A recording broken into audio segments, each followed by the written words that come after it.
คืนให้หมดเลยแล้วน้องก็จะขายบ้านหลังนี้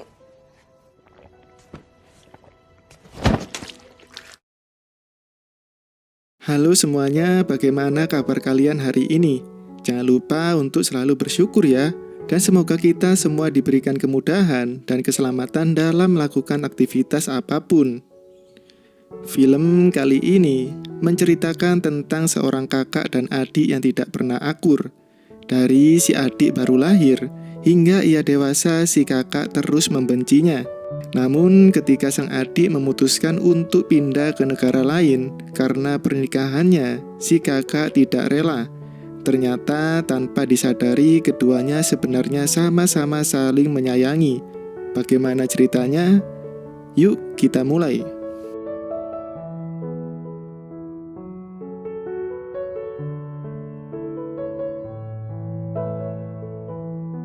Film dibuka di sebuah bar di Thailand, memperlihatkan seorang pria bernama Chad yang asik berjoget dengan rekan kerjanya.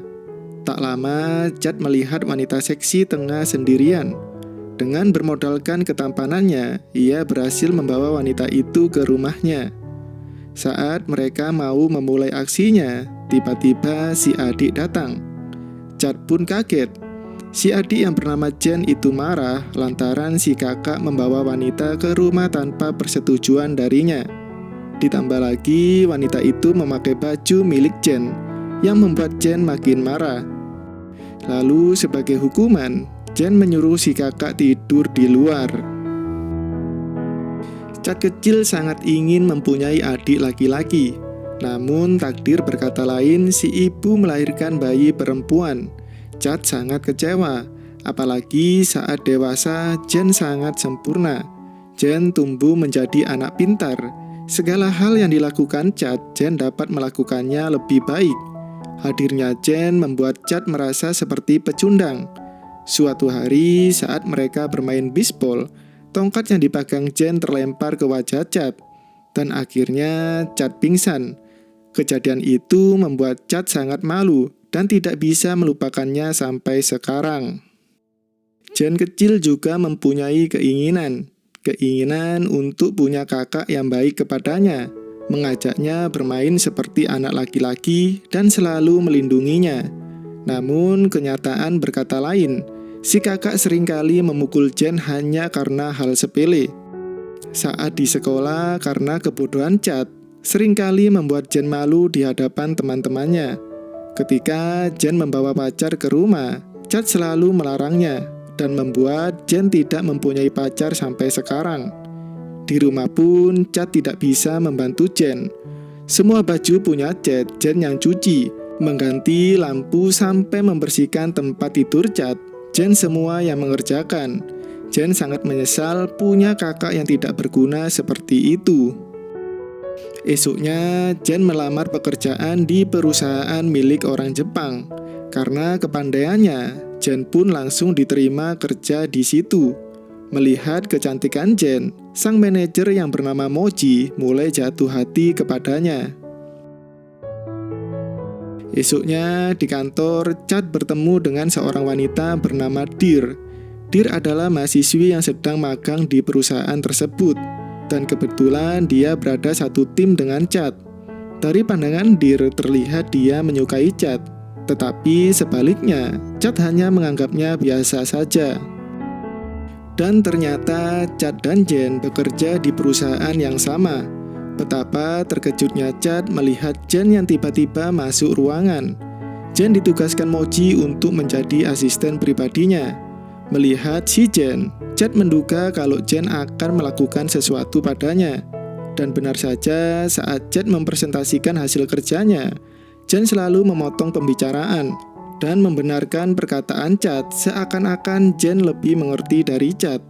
Hal itu membuat semua orang di ruangan, termasuk tim Chad sendiri tertawa. Chad pun dibuat malu oleh Jen. Tapi di akhir, Jen mengatakan kalau dirinya dan Chad adalah saudara kandung.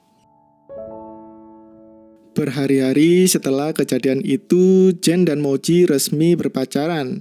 Moji sangat senang akhirnya dia mempunyai pacar setelah sekian lama melajang. Tanpa disadari, dari kejauhan Chad tidak sengaja melihat mereka berdua. Esoknya Chad mulai berpresentasi lagi. Namun sepertinya hasilnya tidak sesuai dengan yang diharapkan. Sang bos menyuruh Moji untuk memecatnya karena Chad tidak becus dalam pekerjaannya. Setelah itu Moji pun menemui Chad. Meskipun berat, ia mengatakan yang sebenarnya. Mendengar itu, Chad sangat kecewa, tetapi dia ingat kalau Moji sedang dekat dengan Jen. Akhirnya, Chad mengancam Moji, jika ingin hubungan kalian kurestui, maka jangan berani memecatku. Karena Moji sangat mencintai Jen dan tidak mau kehilangannya, ia pun melanggar perintah bosnya. Tanpa disadari, sang bos mengetahui kalau Moji gagal menjalankan tugasnya. Sebagai hukumannya, Moji dikembalikan lagi ke Jepang dan memulai lagi dari awal. Moji hanya bisa terdiam dan tidak bisa berkata apa-apa. Jen yang mengetahui kejadian itu sangat marah ke Chad. Semua ini terjadi karena kakaknya itu. Namun, Moji mengatakan kalau ia akan menerima ini dan menyuruh Jen untuk memaafkan kakaknya. Walaupun ia mulai sekarang harus berpisah dengan Jen. Besoknya, tanpa sepengetahuan Moji, Jen langsung mengeluarkan surat pemecatan untuk Chad. Ketika Chad tiba di kantor, ia kaget melihat surat itu dan tahu kalau yang menandatangani surat itu adalah adiknya sendiri. Segera ia mengirim pesan ke Jen kenapa Jen tega melakukan ini. Namun pesan itu Jen abaikan. Di saat rekan-rekan kantornya mulai menjauhi Chad, hanya Dir yang peduli. Chad pun mengajak Dir ke bar. Setelah tiba, ternyata Dir sangat menikmati suasana di sana. Tingkah laku Dir membuat Chad tertawa. Dir menyemangati Chad supaya tidak menyerah. Karena Chad meminum banyak bir, akhirnya ia mabuk. Dir pun membawa Chad pulang seorang diri. Sesampainya di rumah, Jen melihat kakaknya melakukan hal yang tidak berguna lagi. Ia pun membantu Dir untuk membawa Chad ke dalam. Bukan hanya itu, Chad juga muntah-muntah di sofa, yang membuat Jen makin kesal. Namun, ia berterima kasih ke Dir dan meminta maaf kalau sudah merepotkannya. Esoknya, saat Jen sedang selesai perawatan mata, Moji tiba-tiba datang. Moji menemui Jen karena berniat melamarnya. Jen yang mendengar itu tiba-tiba ia menangis terharu. Sebenarnya, Jen sangat berat kalau harus meninggalkan negaranya, meninggalkan Chad dan juga meninggalkan ibunya. Namun karena Jen juga mencintai Moji, ia pun menerima tawaran itu. Malamnya diadakan pertemuan antara dua keluarga untuk membahas tentang pernikahannya. Namun yang mewakilkan Jen adalah Chad. Ibunya tidak bisa hadir karena ada urusan mendadak. Jen yang melihat Chad merasa sesuatu yang buruk akan terjadi.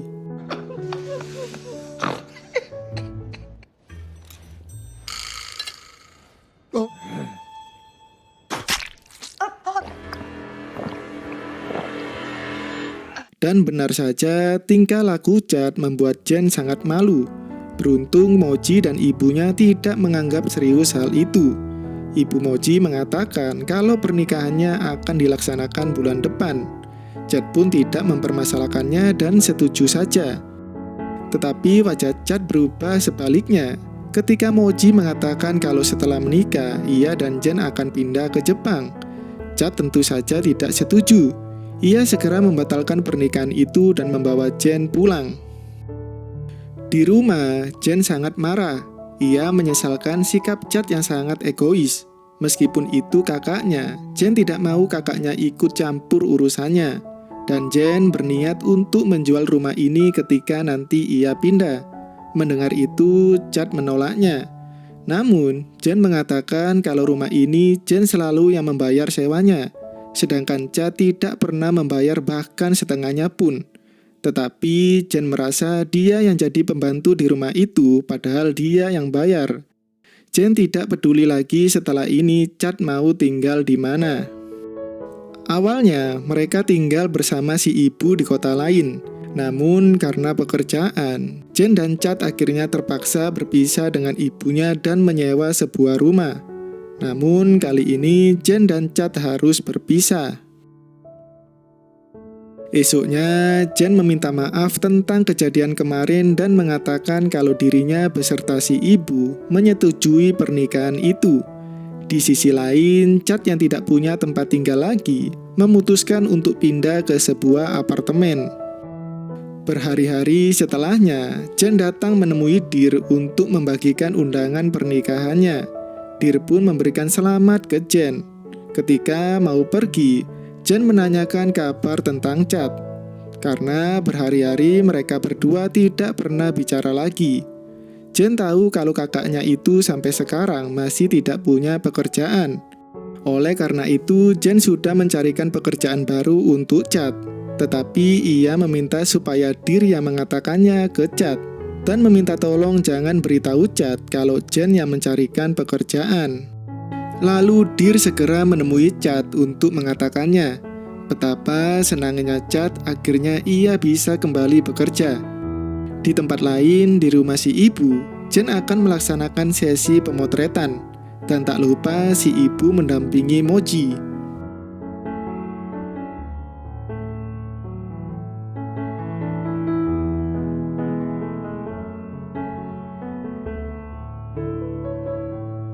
Malamnya, Jen memutuskan untuk bertemu dengan Chad.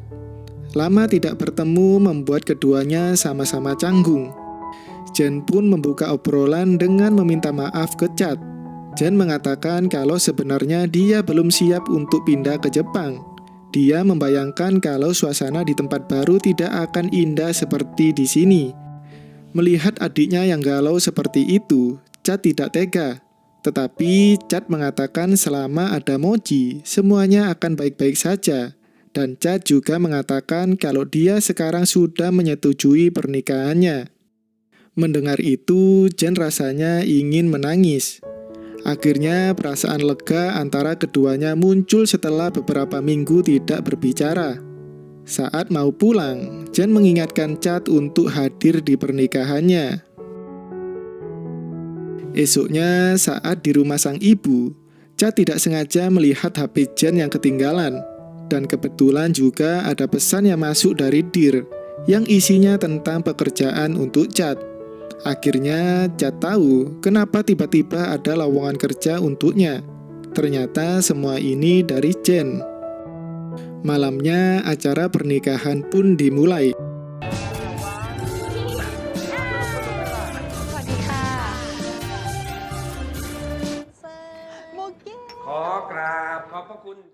Namun, di sisi lain, Chad tidak datang ke pernikahan adiknya. Malahan dia pergi memancing dengan temannya. Kemudian saat Jen membacakan surat untuk keluarganya, dia menunggu kedatangan Chad. Namun setelah cukup lama Jen berbicara, Chad juga belum datang. Jen pun mencoba tersenyum di hadapan semua orang, walaupun rasanya ia ingin menangis. Bahkan sampai acara itu selesai, Chad juga tak kunjung datang. Air mata Jen mulai keluar. Esok paginya si ibu marah ke Chad. Kenapa Chad tega tidak hadir di pernikahan adiknya? Sambil marah, si ibu memberikan sebuah amplop yang isinya adalah Jen tidak jadi menjual rumahnya dan Jen akan memberikan rumah itu ke Chad. Chad mengatakan ke Jen tidak perlu melakukan semua ini. Chad merasa kalau dia hanya dikasihani oleh Jen, mencarikan pekerjaan baru, bahkan sekarang memberinya rumah. Chad sadar dia bodoh dan tidak berguna, tapi dia tidak mau dikasihani seperti ini. Chad tahu dia bukan kakak seperti yang Jen inginkan. Chad juga mengatakan kalau Jen malu mempunyai kakak sepertinya, kenapa mulai sekarang mereka bukan lagi saudara kandung. Jen hanya bisa terdiam, lalu menangis sejadi-jadinya di pelukan Moji. Esoknya, hari di mana Jen akan meninggalkan Thailand akan tiba. Tak lupa Jen berpamitan ke Chad, tetapi Chad tidak mengatakan sepatah kata pun. Dan akhirnya Jen pun pergi. Singkat waktu, Jen sudah terbiasa dengan suasana barunya. Suasana di sana tidak seburuk seperti yang Jen pikirkan. Hari demi hari ia lewati dengan bahagia. Terkadang beberapa bulan sekali si ibu datang mengunjungi Jen. Namun kakaknya tidak pernah sekalipun mengunjunginya. Jen sangat merindukan kakaknya. Lalu anak pertama dari pernikahan mereka telah lahir, yang membuat Jen semakin bahagia. Di tempat lain, Chad juga semakin sukses dengan pekerjaannya. Lalu Dear datang untuk mengucapkan selamat dan ia bercerita sewaktu Chad pulang dengan keadaan mabuk dan muntah. Jen dengan sabar mengganti pakaian Chad. Jen juga bercerita ke Dear sewaktu kakaknya pingsan dulu ketika bermain bisbol. Jen sebenarnya sangat khawatir. Melihat kakaknya tidak bangun-bangun, Jen takut kalau kakaknya itu akan meninggal. Sepanjang jalan sampai rumah sakit, Jen menangis tidak henti-henti. Terlihat kalau Jen sebenarnya sangat menyayangi kakaknya. Mendengar cerita itu, Chad tidak menyangka Jen seperti itu. Dan Chad mulai sadar akan kesalahannya selama ini. Esoknya ketika si ibu berkunjung ke rumah Jen, tiba-tiba di belakang si ibu, Chad juga hadir di sana. Hal itu membuat Jen kaget sampai ia tidak bisa mengatakan apapun. Chad langsung menggendong keponakannya. Tak lama ada anak kecil datang bernama Rio. Ternyata Rio adalah anak pertama dari Jen, dan yang digendong Chad adalah anak kedua. Chad menahan air matanya. Ia tidak menyangka karena sudah berapa tahun ia tidak mengunjungi adiknya. Saat sedang duduk santai, Chad memanggil Rio. Chad mengatakan supaya Rio harus benar-benar menyayangi adiknya. Chad tidak mau Rio menjadi kakak seperti dirinya. Kemudian ia pun melihat Jen, dan ia tidak bisa lagi menahan air matanya. Chad pun menangis sejadi-jadinya. Lalu Jen langsung memeluk kakaknya. Dan seketika Chad mengingat masa-masa indah sewaktu dia dan Jen masih kecil. Chad sangat menyesali perbuatannya selama ini. Di akhir film, Chad mengajak Jen untuk bermain bisbol. Mulai sekarang mereka kembali normal seperti sedia kala, dan film pun selesai. Kesimpulan dari film ini datang dari Jen. Jen pernah berkata, walaupun dia mempunyai kakak yang tidak berguna, tetapi tidak ada alasan bagi kami untuk berhenti menjadi saudara. Mungkin itu saja yang bisa saya ceritakan. Apabila ada salah kata, saya minta maaf. Dan sampai jumpa di video selanjutnya.